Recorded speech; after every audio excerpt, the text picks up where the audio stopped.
Today, we're heading to a really unique region in northeastern Thailand. It's a place that was once known for being, well, pretty harsh, but now it's blossoming into this incredible new economic and cultural force, and it's doing it all by looking deep into its own ancient past. So, let's just start with a big question, right? What if the key to our future well-being isn't tucked away in some high-tech lab, but is actually buried in the soil of a 3,000-year-old civilization? I mean, think about that. That's the fascinating idea we're going to unpack today. Now, to really get what's going on here, we have to talk about this concept of soft power. It's not about force or coercion, not at all. It's about attraction. It's about making your culture, your food, your whole vibe so appealing that other people are just naturally drawn to it. And this isn't just some academic theory. Back in October 2023, the Thai government officially made building this kind of influence a core national strategy.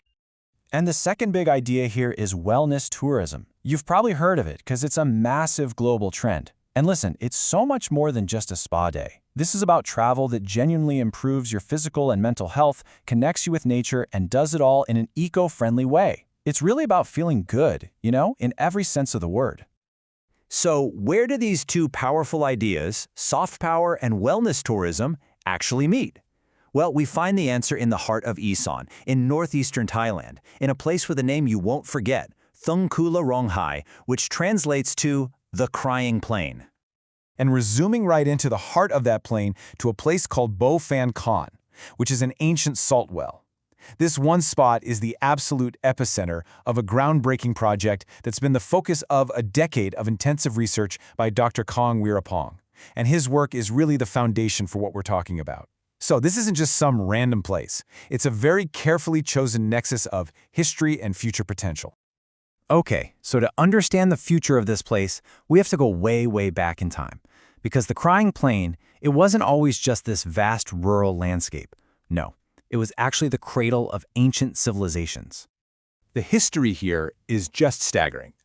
3,000 years ago, long before many modern countries even existed, people in this region were already innovating. And that history just flows right through the rise of early kingdoms like Chenla, all the way to today, where this incredible ancient legacy is being rediscovered and totally repurposed.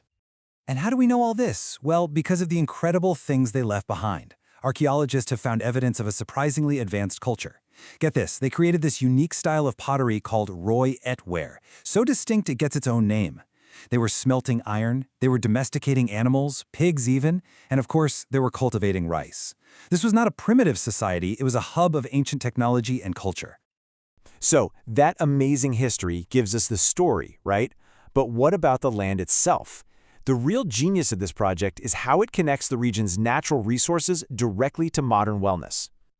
And it all comes down to one resource: salt. The very same salt that was harvested here for thousands of years to preserve food is now being totally reimagined for its health benefits. Its natural antimicrobial qualities make it perfect for cosmetics, for spot treatments, even for traditional medicine. It's a straight line from an ancient resource to a modern product. Pretty cool, huh? And of course, you can't talk about Thai culture without talking about the food. This is soft power you can literally taste. And they're not just serving up the standard dishes. No, they're creating a unique menu that's based entirely on what grows right there. We're talking salads made with lotus stems, chicken grilled with locally grown turmeric. Every single dish tells a story of the land. It's authentic, it's hyper-local, and I bet it's absolutely delicious. Okay, so we've got the history, we've got the natural resources, we've got the incredible culture and food, but how do you actually tie all of that together into a strategy that works? Well, that's where the modern vision comes in. See, this whole thing isn't just happening in a vacuum. It's actually a perfect grassroots example of Thailand's national economic strategy, which is called the BCG model. That stands for Biocircular Green, and the whole point of it is to create sustainable, value-based growth. The BCG model is built on these four key pillars that all work together. It kicks off with agriculture and food, and then it leverages that for health and medicine. Then you power all that with innovations in energy and materials, and you package the whole experience up for the tourism and creative economy. You see how it all connects? It's a really smart, comprehensive blueprint. And right here, you can see exactly how the project in Thung Kula fits perfectly into that national plan. The world-famous Homali rice and the local herbs, that's the agricultural pillar. Developing traditional medicine and wellness products, boom, that's the health pillar. And creating tours and local crafts, well, that's a direct hit on the tourism and creative economy pillar. It's like a textbook execution of a national strategy, but right at the community level. So, why are we focusing so much on this one project in rural Thailand? Because the implications are huge. This is so much more than just a new tourist spot. It's a model that could have a real global impact. And here's what makes it so powerful. It works because it empowers the local community.